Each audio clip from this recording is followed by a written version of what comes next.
Halo. Nah, kali ini kita akan belajar tentang penerapan bilangan bulat ya.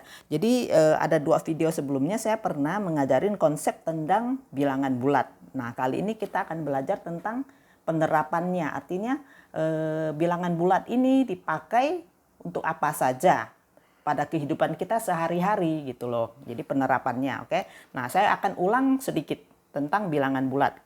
Kita tahu bilangan bulat itu ada bilangan bulat positif dan bilangan bulat negatif. Misalnya gini. Jadi ada mulai dari 0, 1, 2, 3 dan seterusnya. Ya, jadi ini bilangan bulat positif yang 1 2 3 ke kanan. Lalu ada 0, lalu bilangan yang lebih kecil dari 0 ya, yaitu negatif 1, negatif 2, negatif 3 dan seterusnya. Nah, gabungan dari negatif dan 0 dan bilangan positif inilah disebut bilangan bulat. Ya, dalam garis bilangan juga sering di sekolah diajarin kayak begini kan, ada garis bilangannya gitu. Nah, ya dari 0 ke kanan dan ke kiri. Tapi sebenarnya juga kita bisa menggambarkan seperti gini, dari atas ke bawah. Kalau ininya saya bilang 0, berarti bilangan yang positifnya adalah ke atas. Bilangan negatifnya adalah ke bawah. Jadi ini ada 1, ini ada 2, dan seterusnya. Lalu yang bawah adalah negatif 1, negatif 2, negatif 3. Supaya apa? Ada pengertian, ada yang dari 0 adalah bergerak ke kanan, ke kiri, lalu ada yang ke atas, ada yang ke bawah. Jadi kita tahu posisinya kita mau pakai bilangan apa. Misalnya dia bilang kalau bergerak ke depan atau ke atas, berarti bilangannya adalah positif. Kalau dia bergeraknya ke bawah adalah bilangan negatif. Kalau dia bergeraknya ke kanan, positif. Kalau dia bergeraknya ke kiri, negatif. Gitu. Kita coba lihat ya di contoh soal. Dalam sehari-hari kita tahu, coba nomor 1. Kita bicara dengan suhu. Suhu udara di kota A pada sore hari 27 derajat Celcius. Ya, lalu pada siang hari 30 derajat Celcius. Nah, ini penerapan yang pertama tentang bilangan bulat. Bahwa kalau untuk diterapkan di suhu udara makin besar bilangannya itu adalah menandakan suhunya panas. Ya, dia makin kecil suhunya berarti akan lebih dingin atau lebih sejuk gitu loh. Nah, pertanyaannya dari soal kayak begini, mana yang lebih panas? Sore hari atau siang hari? Sore hari 27 derajat.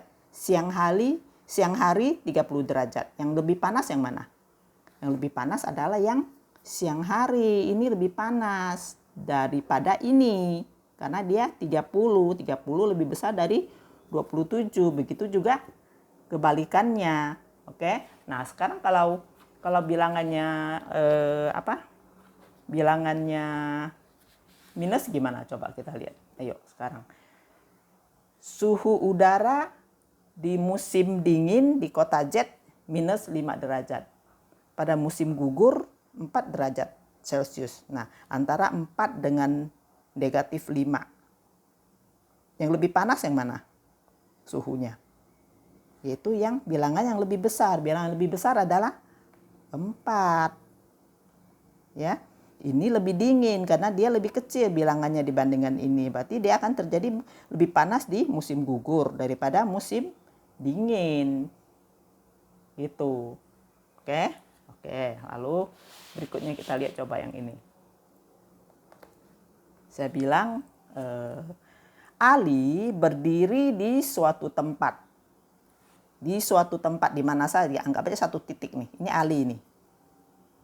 Ali berdiri di suatu tempat. Kemudian ia berjalan 10 langkah ke depan. Anggap apa dia hadapnya ke sana ya. Ali hadap ke sana. Berarti kalau dia berjalan 10 langkah ke depan, berarti dari sini akan bergerak ke depan ke sini.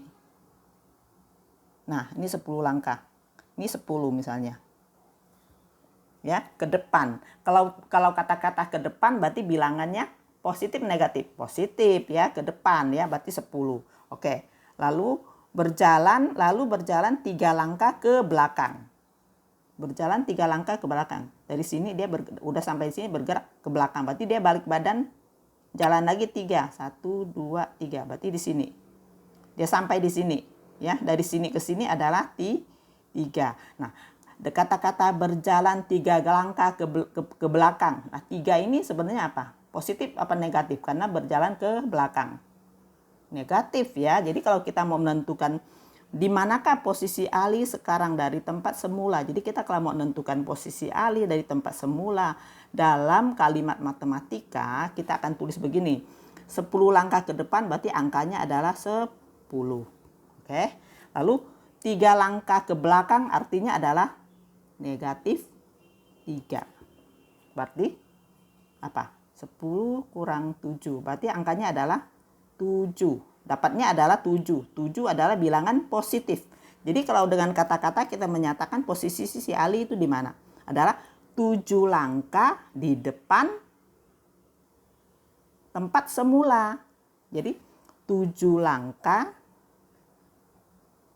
dari tempat semula. Ya, disinilah 7 posisi Ali sekarang. Itu. Oke, ngerti ya? Oke, sekarang kalau misalnya yang satu lagi nih. Ya, satu lagi. Lumba-lumba berada di permukaan air laut. Saya gambarkan misalnya permukaan lautnya ini. Ini ada lumba-lumba di sini. Awalnya ada di sini dia. Kemudian lumba-lumba berenang 10 meter ke dalam laut. Nih lautnya. Masuk dia. Sini. 10 meter. Ya. Lalu berenang naik 3 meter. Berarti dari sini dia naik. Berarti naik kan ke situ kan? Naik. Dari sini dia naik. Nah, ini 3. Nah, pertanyaan apa coba? Berapa meter posisi lumba-lumba dari permukaan laut? Jadi pertanyaannya si lumba-lumba ini dari sini, ini berapa meter? Posisinya kan berarti di sini kan? Nah, ini ditarik ke sini. Berarti dia kan di sini kan, lumba-lumba kan. Turun 10, lalu naik 3. Nah, berarti di sini. Nah, pertanyaannya ini tuh berapa? Dari sini ke sini tuh berapa? Ya, berapa meter posisi lumba-lumba dari permukaan laut? Oke, kita terjemahkan ya kasus begini dengan kalimat matematika. Oke, jadi gini. Pertama, lumba-lumba berenang 10 meter ke dalam laut. Ke dalam. Ininya kan garisnya. Lalu ke dalam. Itu positif apa negatif bilangannya? Ke dalam. Atau ke bawah ya, ini soalnya kan kalau kita berenang ke dalam ya ke bawah ya kan, ke bawah berarti adalah negatif 10. Jadi berenang ke dalam laut sebanyak 10 meter kita lambangkan dengan bilangan negatif 10. Lalu dari sini dia bilang dia lagi berenang naik 3 meter. Naik ke atas kan, bilangannya positif negatif. Positif ya. Positif ya kalau naik ya. Berarti positif apa? Kita boleh kasih tambah di sini positif di 3. Ya. Jadi sampai dengan berapa ini? Jadi posisi ini berapa? Ini pakai kalimat mati. Negatif 10 tambah 3 adalah negatif 7. Jadi posisi si lumba-lumba sekarang adalah di posisi kita sebut di kalimat matematika adalah negatif 7. Artinya apa negatif 7 ini? Artinya si lumba-lumba ada 7 meter di bawah permukaan laut. Jadi 7 meter di bawah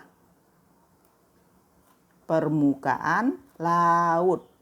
Ini ada kata-kata di bawah. Dilambangkan dengan negatif 7. Jadi gitu. Jadi dia bilang berapa meter posisi lumba-lumba dari permukaan laut? Jawabnya 7 meter di bawah permukaan laut. Karena lambangnya adalah negatif 7. Kalau misalnya ada kata-kata nggak ada negatif, berarti dia di atas 7 meter.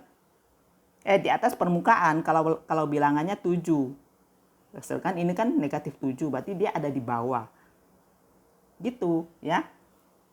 Dan ini kalau dikaitkan dengan masalah-masalah lain, kata-kata tentang ada di atas atau ada di kanan, itu menandakan itu adalah bilangan positif. Jadi ingat ya, ke atas atau maju ke depan, bergerak ke kanan, itu adalah bilangan positif.